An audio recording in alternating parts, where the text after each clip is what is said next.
Yvan et Marie-Paz partagent une immense demeure, mais leur quotidien n'est qu'une façade glaciale. Entre eux, le fossé est désormais infranchissable. Yvan affronte Marie-Paz avec une fermeté implacable. Il lui rappelle que s'ils partagent l'autorité parentale de leur fils Alex, il n'hésitera pas à demander le divorce et la garde exclusive si elle continue de mal se comporter. Aux États-Unis, les lois sont différentes et Yvan est prêt à tout pour protéger son fils. Marie-Paz, blessée dans son orgueil, lui reproche en retour de le traiter comme une étrangère, de la reléguer dans une chambre d'amis et de refuser toute intimité. Mais Yvan ne veut pas débattre. Lassé de ses menaces, il lui ordonne de monter dans sa chambre. Avant de s'éloigner, Marie-Paz tente de le piquer au vif en affirmant que Lucia finira par l'oublier et trouvera un autre homme. Yvan, le cœur lourd mais digne, répond simplement que si Lucia refait sa vie, il espère seulement que cet homme sera à la hauteur. Pendant ce temps, à Alamos, l'atmosphère est tout aussi pesante.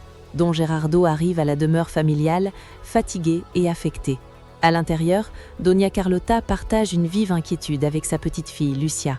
Si seulement elles avaient compris la situation quelques jours plus tôt, Yvan n'aurait jamais épousé Marie-Paz. Lucia, le visage marqué par la tristesse, refuse pourtant de croire qu'elle est enceinte. Lorsque Gerardo entre dans le salon, Lucia lui cache ses doutes, mais son père remarque tout de suite sa mine pâle. Elle prétexte une simple baisse de tension passagère. Gerardo, de son côté, vient d'annoncer une mauvaise nouvelle. Épuisé par les critiques constantes et le manque de respect de Lucrecia, il a décidé de démissionner de ses fonctions orange.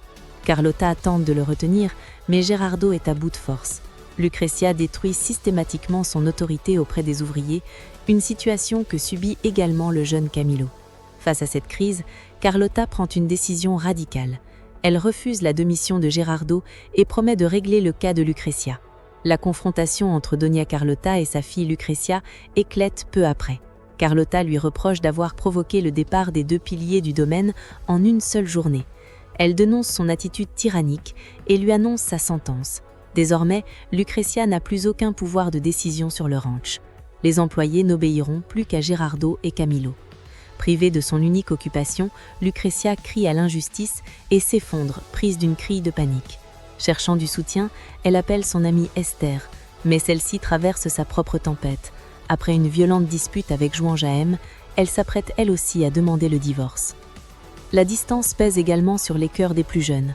Depuis son lit, Caroline appelle le petit Alex à Los Angeles. À ses côtés, Antolin soutient silencieusement celle qu'il aime. Au téléphone, Alex confie à Caroline que sa nouvelle maison ressemble à un palais, mais que sa famille lui manque terriblement. Il regrette leur moment de complicité, arrachant des larmes à Caroline. Elle tente de rester forte et lui conseille de s'adapter doucement à sa nouvelle vie, notamment en s'occupant de Bruno, le chien de Tony. Après avoir raccroché, Caroline s'effondre. Antolin la console, lui rappelant qu'Alex est entre bonnes mains. Il l'encourage à penser à elle et à envisager un nouveau traitement pour sa santé. Pour lui redonner le sourire, il lui annonce une bonne nouvelle. Jaime Mondragon vient de lui offrir un travail stable.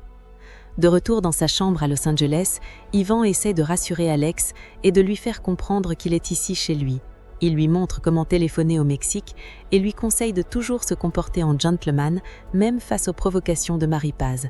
Alex l'appelle alors papa, un moment d'intense émotion pour Yvan. Plus tard, Yvan s'entretient avec son père, Anthony. Ce dernier l'avertit que la cohabitation avec Marie-Paz sera destructrice. Yvan confie qu'il n'essayera pas de la changer, mais qu'il imposera ses règles pour protéger son fils. Quand Tony lui demande s'il regrette d'avoir laissé Lucia, il refuse de répondre. La douleur est encore trop vive. Resté seul, Anthony espère que son fils trouvera un jour la paix de l'esprit. Le lendemain, Doña Carlota accompagne Lucia à l'hôpital Sagrado Corazon. Lucia craint que le médecin ne puisse pas les recevoir sans rendez-vous, mais sa grand-mère insiste sur l'urgence de faire ce test. Après quelques minutes d'attente, le médecin les installe dans son bureau. Pensant d'abord à une simple anémie due à la perte de poids de Lucia, le médecin reçoit enfin les résultats d'analyse apportés par l'infirmière. Il parcourt le document, lève les yeux vers la jeune femme et lui annonce la nouvelle qui va bouleverser son existence. Lucia est enceinte de 5 semaines. De retour à la maison, les 2 femmes se retrouvent seules dans la chambre de Lucia. Assises dos à dos sur le lit, elles partagent un moment de profonde détresse. Lucia refuse immédiatement l'idée d'un avortement ou d'un abandon. Pour l'aider, Carlota lui confie alors son propre secret. Plus jeune, l'homme qu'elle aimait l'a abandonnée lorsqu'elle est tombée enceinte de Lucrezia. C'est un ami sincère, Théodore, qui l'a épousée pour la protéger du scandale. Lucia estime que les mentalités ont changé et qu'elle peut assumer seule son rôle de mère célibataire. Mais sa grand-mère l'a rappelé, petite fille installe. Un enfant a besoin de moquerie. Face à ce dilemme, Carlotta propose alors à Lucia la seule solution logique, épouser un homme qui l'aime sincèrement et qui saura accepter cet enfant comme le sien. Cet homme, c'est Camillo. Lucia se retourne, le regard submergé de l'émotion et du poids de cette décision qui s'impose à elle.